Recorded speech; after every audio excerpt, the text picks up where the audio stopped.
2018 പ്രളയത്തിന് ശേഷമുള്ള പഠനങ്ങൾ അവഗണിച്ചതാണ് ഇപ്പോഴുണ്ടായ വെള്ളപ്പൊക്കത്തിന്റെ വ്യാപ്തി വർദ്ധിക്കാൻ കാരണം. വേമ്പനാട് കായലിന്റെ ആഴം കുറഞ്ഞതും പാടശേഖരങ്ങളിൽ കോൺക്രീറ്റ് ബണ്ടുകൾ വന്നതുമാണ് പ്രധാന പ്രതിസന്ധി. തോട്ടപ്പള്ളി സ്പിൽവേയുടെ വീതി കുറച്ചതും തിരിച്ചടിയായി. കുഫോസും MS സ്വാമിനാഥൻ ഫൗണ്ടേഷനും 2023 നടത്തിയ പഠനത്തിലെ നിർദ്ദേശങ്ങൾ ഒന്നും നടപ്പിലാക്കിയില്ല.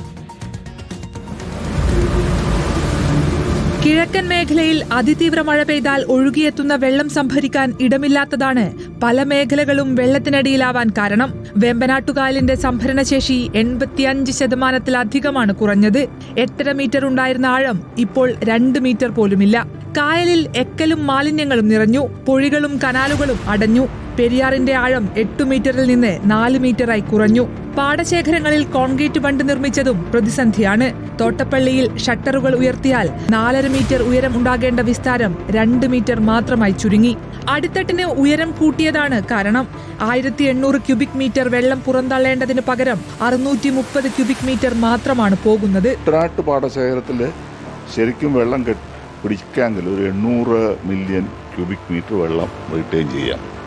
വേമ്പനാട് ലേക്കിൽ ഒരു 400 മില്യൺ. അപ്പോൾ ഇത് രണ്ടും കൂടി ചേർത്ത് കഴിയുമ്പോൾ 1200 മില്യൺ ക്യൂബിക് മീറ്റർ, 1.2 ബില്യൺ മിക്ക ഫ്ലഡിനെ നിർത്താം. അതുകൊണ്ട് പക്ഷേ ഇത് രണ്ടും ഇപ്പം വളരെ മോശമായ സ്ഥിതിയിലാണ്. കുട്ടനാട്ടിലെ കാര്യം പറഞ്ഞാൽ പുറത്ത് കോൺക്രീറ്റ് ബണ്ട് കെട്ടിയേക്കുന്നുണ്ട്, വെള്ളം അകത്തോട്ട് കയറുന്നില്ല. അന്ധകാരനഴിയും 18ഓളം ചെറുതോടുകളും വൃത്തിയാക്കാത്തതും വെള്ളപ്പൊക്കത്തിന് കാരണമായി. വേമ്പനാട് കായലും പാടശേഖരങ്ങളും പ്രളയജലം ഉൾക്കൊണ്ടാൽ തന്നെ പ്രതിസന്ധി പരിഹരിക്കാൻ കഴിയും. റിപ്പോർട്ടർ, കൊച്ചി.